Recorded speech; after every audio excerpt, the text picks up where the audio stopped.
This is Elias Masilela,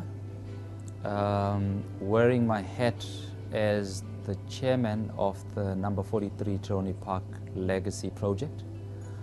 I've been here with the USB leadership angle to talk about the role of a professional in the policy-making environment, and also looking at the interface between the public and private sectors to ensure enhanced productivity of our economy, and in particular to have or to provide an indication of how professionals can behave in managing and guiding our principals towards making the right decisions, sustainable decisions, and implementing those decisions to the long-term benefit of society and the economy. So this is the aim of today's presentation. And the last bullet for me is the most important. How do we make sure that professionals actually drive the way in which we think? I'm taking a very big risk here, providing a definition in a business school of a technocrat. But that is my definition of a technocrat. Somebody who's an objective advisor, who is not going to be swayed by the thinking of the masses or the thinking of the bosses. This is a person who, once the principal has made a determination, hopefully the right determination, they implement on it in the most optimal fashion. But where the principal has made an inappropriate decision on a matter, which the professional feels or concludes is suboptimal, the role of the professional should not be that of an activist that fights against the principal. The role of the professional ought to be one of entering the equation to minimize the costs of that suboptimal decision. The global financial crisis has come to indicate to us the important role of the economic case. Here I try to define a professional. This is somebody who is independent, gives independent advice, has independent thoughts, but he remains accountable. That you're independent doesn't mean you're not accountable. We need to be intellectually competitive. Originate your own ideas. Read, research, expose yourself to the practical world of business and policy making. When somebody employs you and says, I'm going to remunerate you an X rand amount, it is not that X rand amount that should determine the way in which you operate. It still remains your principle. As a professional, being in an institution doesn't mean you have to be static at the point at which you are employed. You need to grow. Yes, the institution needs you, but you also need the institution. If we design better roads, better infrastructure, a better education system, a better health system, it's not about the individual who designs those things. It's about the broader society. And the challenge for us as professionals is that whenever we do or we deliver on our mandates as professionals, it shouldn't be about me. And a professional needs to be brave. When I mean brave, I mean you should be ready to put your life on the chopping block in defense of a principle. What are the risks today? What are we observing? We're failing to advise objectively. We listen to what the boss wants to hear, and we advise accordingly. When your principal asks you to do something that you know very well is unsustainable, you should be prepared to ask the question, how does it benefit the country?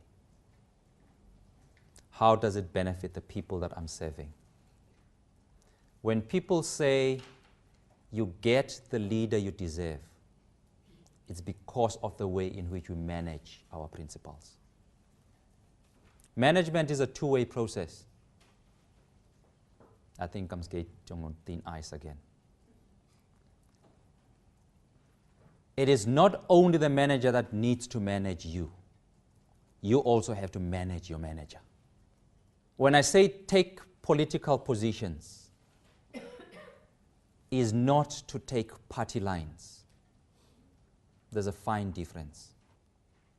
Both economics and politics achieve the answering of three questions.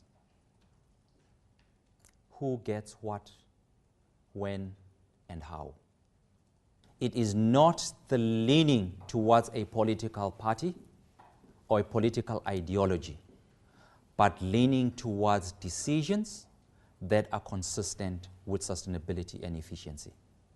In all this, the role of institutions is extremely important. There is nothing as amazing as the power of the institution. This is not only about politicians, it's about CEOs of corporates. Some of these corporates in the past actually ran government. In South Africa, when you talk of Anglo, in the past, actually it determined what happened in government. And there's a host of other corporates that had that kind of power. In theory, separate the technical or the professional power from the political power. The minister is the head of the ministry, which is the political arm of government. And the DG is the CEO of the department and is the head of the technical arm of government. Separate the two. The department advises the minister. The minister makes an independent decision of the department and says, I like your advice, I'll implement it. I don't like your advice, I'm going to implement differently. But all that has been muddled up. That independence no longer exists. If the politician wants to be advised properly, he will appoint a good professional. How you can preserve the way in which professionals behave when they get into government is a function of how you educate them in institutions like this. I think the role of policy becomes extremely important. Policy is about consumer protection. You don't want to protect the corporates. They can look after themselves. They have all the money in the world to do that. Certainty about our investment decision-making processes. I think that is something that is becoming more important today with what is happening in Europe. How do we wean ourselves off the dependency on that part of the world? It's the way in which we invest. Invest for a robust and dynamic domestic economy. How is China surviving this cycle? It's because of internal markets. What is a hard landing in the Chinese context? 7.5%, 6%. Huh? How amazing can this be? Even though people can start raising sustainability issues in terms of the Chinese model, but it is very key. It's a key lesson for us. Systemic risk requires a particular level of knowledge, skill, and attention. One of the biggest risks that I identified was China. And people said, what are you talking about? China is our savior. But because they are our savior, they become our biggest risk. If the real hard landing does happen in China, it will pull down the entire African continent with it. Certainty is important for a number of reasons, but the one fundamental reason is that it allows people to take a long-term view. And that means you don't have short-term investment cycles. Up until 1999, 2000, South Africa ran on a one-year budget cycle. That meant corporate South Africa, and in its entirety, was on a 12-month cycle. And that cannot be good for an economy. In 2000, we introduced the medium-term expenditure framework that extended the outlook to 3 years, where inflation targeting as a principle says the responsibility of bringing down inflation cannot be that of monetary policy alone.